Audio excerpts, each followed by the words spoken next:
beautiful souls. Welcome back to Empower to the People. Yes. I'm Paige. And I'm Heretta.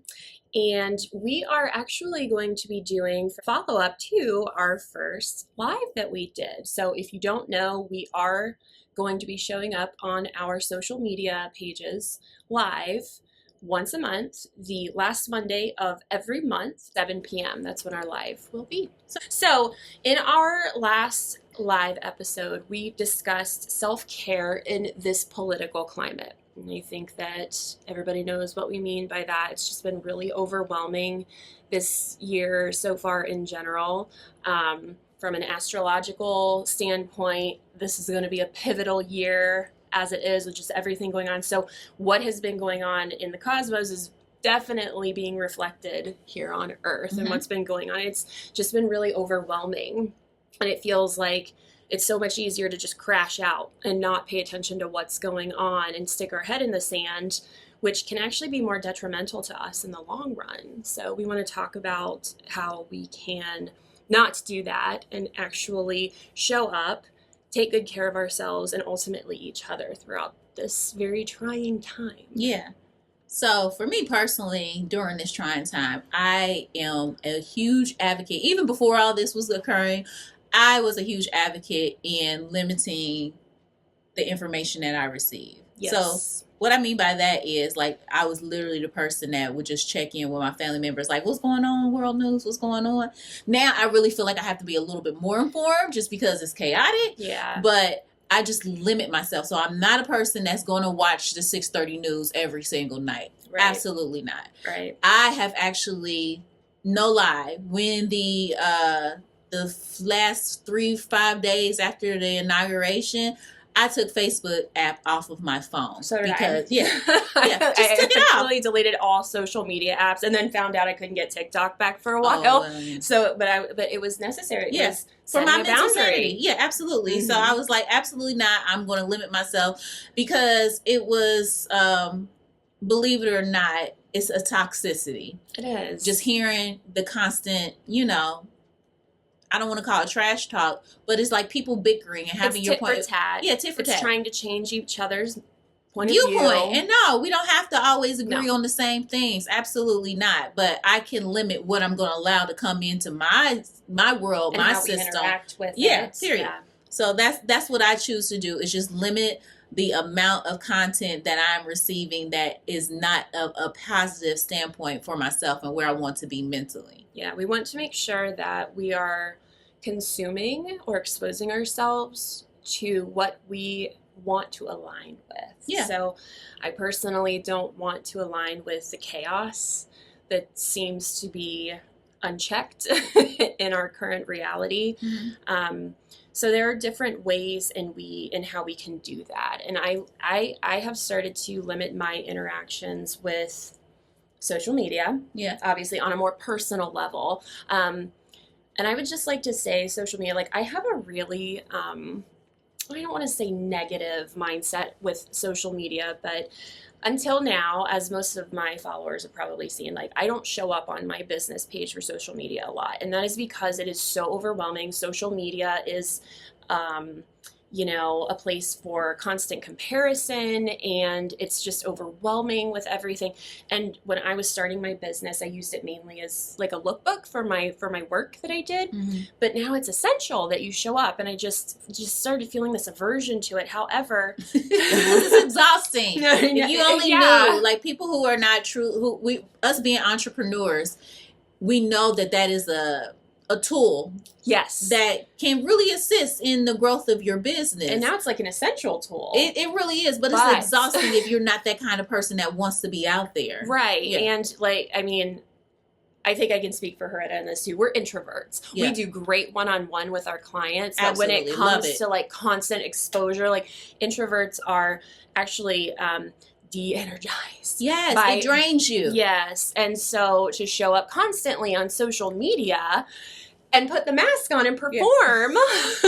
It's a lot. exhausting. Yes. I love doing it with my clients because I'm actually having fun. It's not a performance. But And it's in that amount of time. Right. And you're doing what you like to do. Exactly. Yeah. So. But we don't like it. But we're here for you guys. Yeah. This, and the reason I bring all of this up is because I've had to change my mindset around social media. So like I discussed with Retta when we were first starting this, social media, I've almost started viewing it as like money.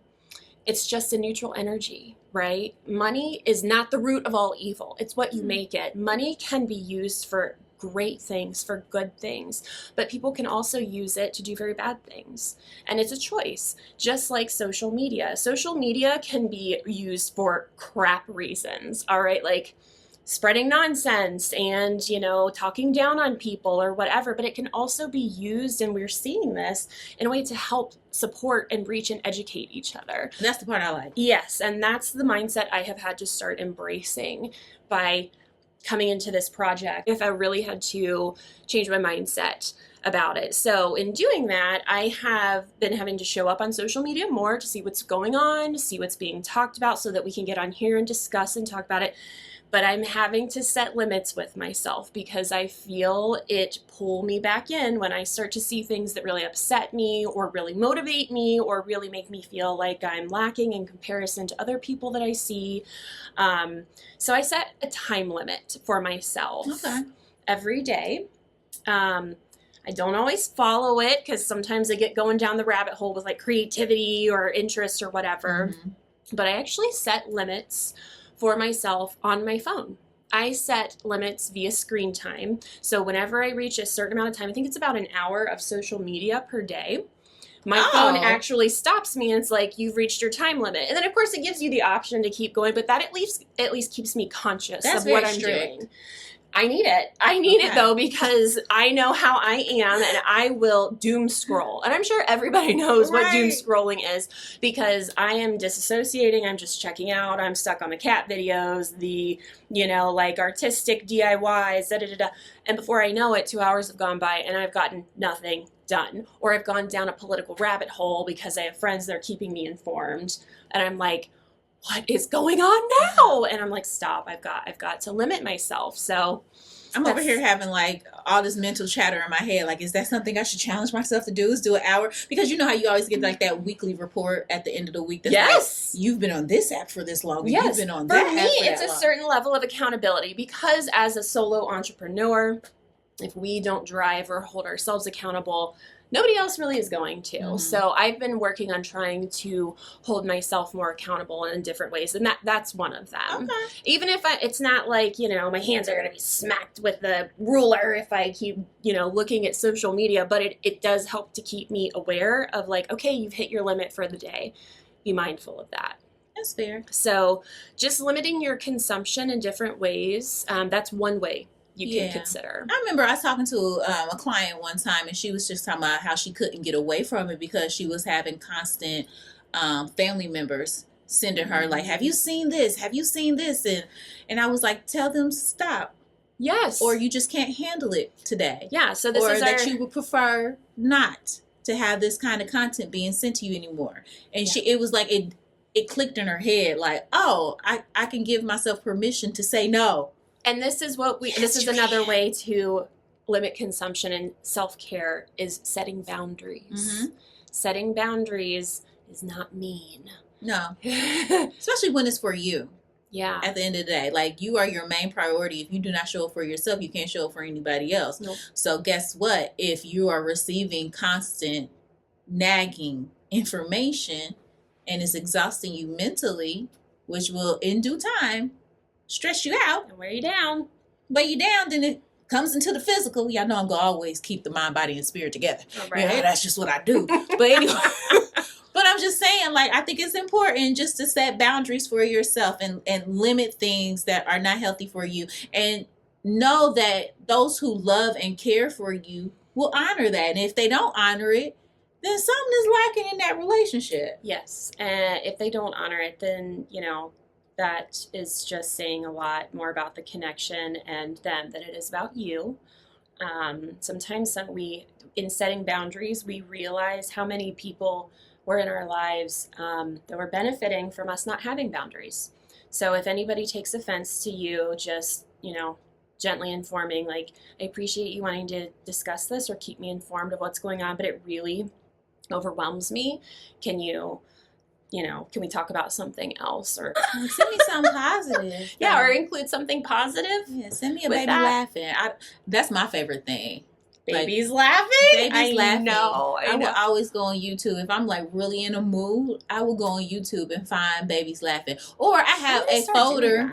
Oh, yeah. I love that. I have a folder on Instagram that's just labeled funny. So when something like cracks me up, like yeah, same. I watch it 3-4 times. Yep. I put in a folder funny, and I'll just go back to that folder every now and then. Mm-hmm. I'm always having some kind of trick to shift my mood because living down here is. It's hard. We are existing in a rather low vibrational frequency of a reality right now. Yeah. And as silly as it sounds, I mean, if I would have listened to us talking about different strategies and ways to bring ourselves up like we are right now, 5 years ago, I'd have been like, oh my God, seriously? Okay. Yeah. You'd be giving us a side eye, huh? Yeah, because laughter carries a very high vibration. Yes, think about, if you're sobbing, if you're in the middle of telling somebody something that you're very upset about, and they say something to try and make you feel better and you laugh, and how it just breaks the heaviness for a moment, So, yeah, our little technique of having a little storage of funny stuff or things that lighten your mood and break that heaviness that you can go to just for a moment, just to bring you back to yourself. Do it. Yeah. And about bringing you back to yourself, I believe it's important for us to stay grounded. Okay. First of all, will you tell us what grounding is from an energetic standpoint? From an energetic standpoint, when I refer to grounding, I am focused on the root. And the root is the root chakra. And that's our energy center that's at the base of our spine. And that's related to us feeling stable and secure and grounded. You know what I mean? So grounded means not all the way up here all the time. Oh, what I got to do next? What's next week? What's the next hour? Grounded is right here in the moment. Being in the present moment. Yes, right here. So that is what grounded means to me. And it's different answers to that question. That's just what it is for me. Yeah, okay? But essentially what grounding is getting you out of your head and back into your body in the present moment. Yep. Because if anyone who experiences anxiety knows, or panic attacks, or just a loss of control over their sense of self, even momentarily, what it feels like to be ungrounded. It's truly a practice that you have to intentionally, like every day. My root chakra is blocked. I don't know how it can't be. What everything that's going on right now. You have to be so intentional about creating that sense of peace and groundedness in yourself. And that looks different for everybody. So for me, getting grounded every day before I even get my day started, it's meditating and praying and journaling, because anything can happen as soon as I step out the door. But if I come into it and begin my day with a grounded mindset, a mindset that's focused on what I would like to do, whatever happens, I'm going to be able to handle a lot easier than if I just jump out of bed and start at it without being intentional. When spring and summer comes, my favorite part of my house is my hammock in my backyard. Yeah. Because it helps me connect with nature. And I'm huge on walking outside barefoot. Yes, grounding. That's actually a term. Earthing. Yeah. Earthing. So putting your bare feet on the ground. Yeah, and that's what our ancestors did before we start getting these soul shoes. Like it's truly experiments of people talking about how our souls to our shoes are preventing us from being centered and connected with nature and to the whole. They are from a scientific point of view. I mean, the soles of our shoes are made of rubber, which are non-conductors for energy or electric activity. And the whole point of putting your feet on the ground is a transfer of negative ions from the earth to help rebalance you. Yeah. So the more we wear shoes, the less connection we have with the earth. So that's one of my favorite things to do as well for grounding. And like you was talking about, like your morning routine, I always like to start my morning on the ground. Like I literally go into my meditation room. Yes, I have a meditation room. I need that space. Of course she does. Yeah. I need that. Look, this is the work I do. So I have to do like really intentional stuff to keep my vibration high. So part of that is I start my meditations on the floor. Like I actually am on the ground. Imagine roots coming from my tailbone and penetrating into the ground. And that's a way for me to get grounded. But guess what? You don't have to always be by yourself, because sometimes I'm in a environment where it's a lot. I can't handle a lot of stimuli. Like my friends know, if you invite me to a party, I'm coming, but I have a time limit already in my head. Like, okay, I'm going to leave by and I'm driving separate because I might need to check out. Because I get overwhelmed. Yeah, overstimulated. If I'm somewhere that I'm getting overstimulated, I can intentionally like just take a breath and look at my feet and imagine roots coming from my feet. And that's another form of getting myself grounded. Like a tree. Yeah. You know, trees. Yeah. That's another thing, being out in nature. I don't care if anybody walks by, you just mind your own damn business. I'm hugging this tree. Look, you see, I got excited. Like, yes, I know I'm hugging this tree. Yes. I'll go and like, hey, how long have you been here? I'm talking to it. Absolutely. If anybody who's been on a hike with me before that I'm like comfortable, I don't go on like hikes or nature walks with people I don't feel safe with. So I guarantee you, if you've been out with me before, you've seen me love on a tree. Yeah. And I imagine that like this tree is taking on any of my low vibrational frequencies, any of my negative stagnant energy, and it's transmuting it and then giving me back life force. I don't care how woo that sounds. It's incredible. I literally feel lighter and different after I step away from it. So if y'all are out hiking or you see one of us loving up on a tree, you just mind your business and keep walking, or feel free to join. Anything else that you can think of, like visualization to help with grounding? Visualizing the color red, because guess what? Red? That red is associated with your root chakra. So you can just like literally close your eyes and imagine an apple, a red delicious apple, or possibly just a red circle, a clown nose, whatever works for you, that can assist with you being grounded as well. Sometimes I have clients who put on red nails and red toenail polish. Ooh, I like that. Yeah, just so they can like, okay, let me refer back. I need to stay grounded, you know? So putting on a red shirt. Wearing red, eating red foods. Eating foods from the ground. Root potatoes, root vegetables. Yeah, that everything, every single one of those carries a frequency that corresponds to your root chakra and can assist you with grounding. So another thing, since what I do is energy work, I always use frequency. The frequency when I'm using tuning forks that I like to use is 396 hertz. And that is, you can go on Spotify and Apple and just find 396HZ. Yep. And that is the frequency. But this right here is a root crystal bowl that I'm going to play for you guys, okay? Right. So I want you to be intentional. So let's create a little space right now. Yeah. Okay. You ready? So get ready. Okay, I want you to just sit back and relax. And then we're going to start off by taking 2 breaths, all right? So we're going to inhale through our nose and exhale out the mouth.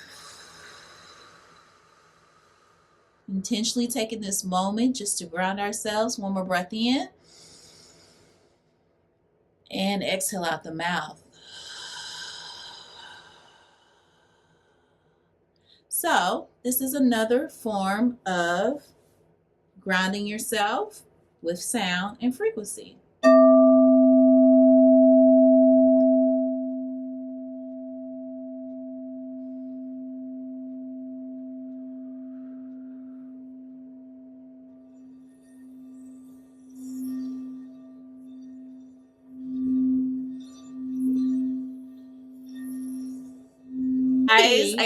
I'm serious. Whenever we do that and I open my eyes afterwards, I swear colors look different.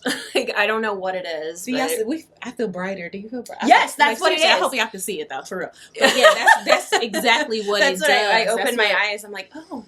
Yeah, you're coming back like, okay, but that is grounding. You was present in that moment, taking those deep breaths in, listening to that frequency. And you see Paige is like moving now. I know. But that's what it does for you. Like, okay, I'm alive. I can go back to doing what I need to do here in this world. I love my crystals. I'm always wearing at least one. I wear my amethyst every single day.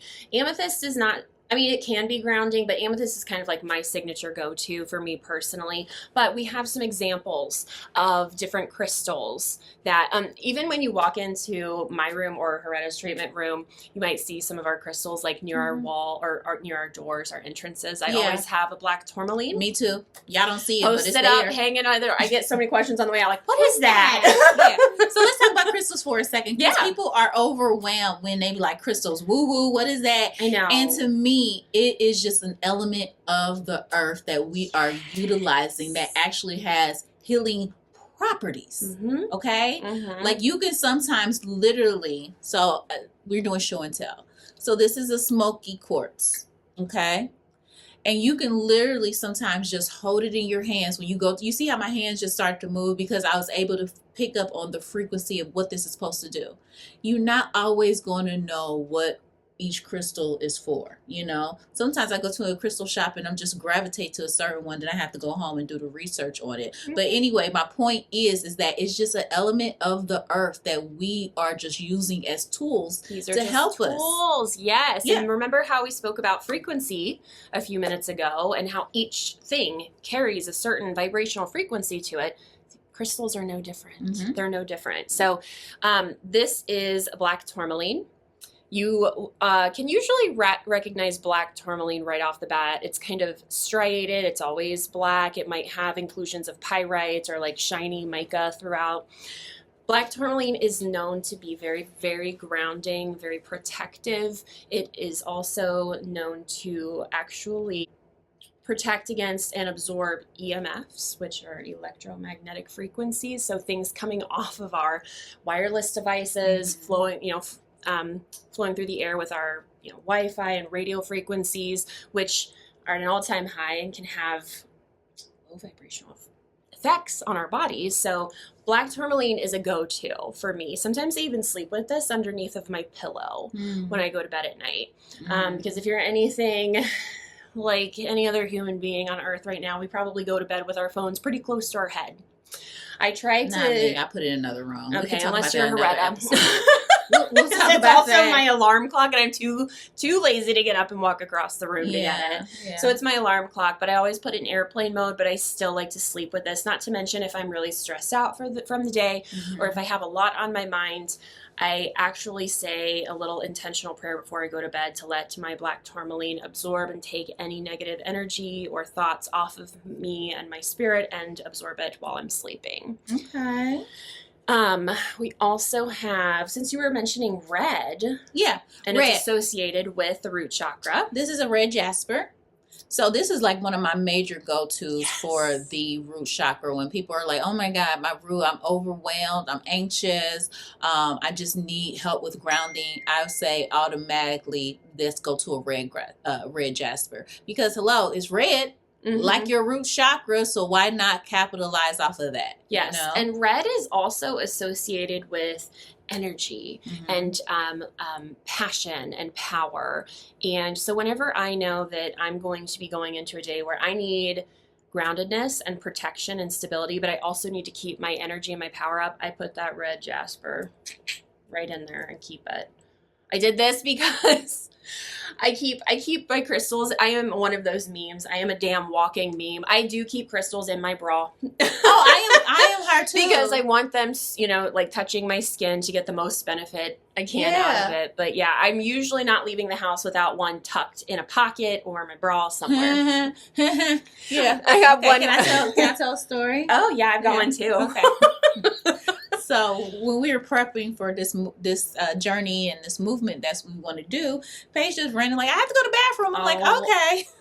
So she was like, guess what happened when she comes back? I'm like, what happened? She's like, yeah, my crystal fell out my bra. And I'm like, what? She's like, it rolled up under to another stall. I was in the stall and I went to pull my pants up again. And when I leaned over, the thing went, they're always trying to run away from me. And it just jumped right out my bra and under the other person's stall. It's like, that's mine. Yeah. See, I put mine in a sack. Yeah, Okay, she's smarter. so I have multiple ones, and I just put them in a sack and put them in my bra, and then they're there. You know what I mean? So they're there. They tuck, especially for us girls who got a little extra up here. Won't nobody see them? No, but I had they one are close fly to out you. at a client one time too Oh, when I was leaning over them. Yeah, they were like, "What was that?" Nothing. Don't worry about it. So your brows look great. Yeah. Don't worry about it. So yeah. I have one more that I really like to use, and that's hematite. I love hematite, especially as an Aquarius. I'm a double Aquarius. And it looks rich. Aquarius. Yes, hematite. So you've got hema, which means blood for our blood system. Yes. Hemoglobin. I was going to say, for healthcare professionals who know their medical terminology, hematite. Hematite is actually really great for circulation and groundedness, but also a very high protection. So whenever I'm going out, or I'm going to be around like heavy crowds, or I'm going to be around people that I know can kind of be a little bit draining on me, I always keep my hematite on me. And the crystals are such a trend now. Yeah, they showing up in Ross and TJ Maxx and Marshalls, and those are not real crystals. Michael's, sometimes I'm like, oh my gosh. A couple of ways to actually tell that your crystals are genuine are their hardness. If you can take a crystal and scratch like the bottom of a glass with it, like if you take this smoky quartz and we were to hold up a drinking glass, if it can scratch the bottom of it, that's a genuine crystal. Crystals will always be very cold when you first pick them up. Be aware of what you're purchasing, who you're purchasing it from. Make sure that you're purchasing from sustainable resources. And I like to incorporate somatic practices for grounding. Somatic means body, of the body. So like we had mentioned earlier, when you're ungrounded, you're not being present in your body. And so over the years, I have really had to learn how to reconnect my mind with my body so that I can learn how to become more grounded and more present in the moment. And one of those things that I have learned is various somatic practices. Things like stomping on the ground, stomping your feet, like, on the ground to become more aware of your body. I always tell people it's kind of weird to if you see me start doing it. I try to do it when I'm in private because, but again, like hugging the tree, if you see me doing this, just mind your own business. Do what you gotta do. Actually, I have seen you do that before, but I didn't know that's what like pounding on your chest. It's telling your body that it's okay. It's okay. There's also various techniques that you can do to help to calm.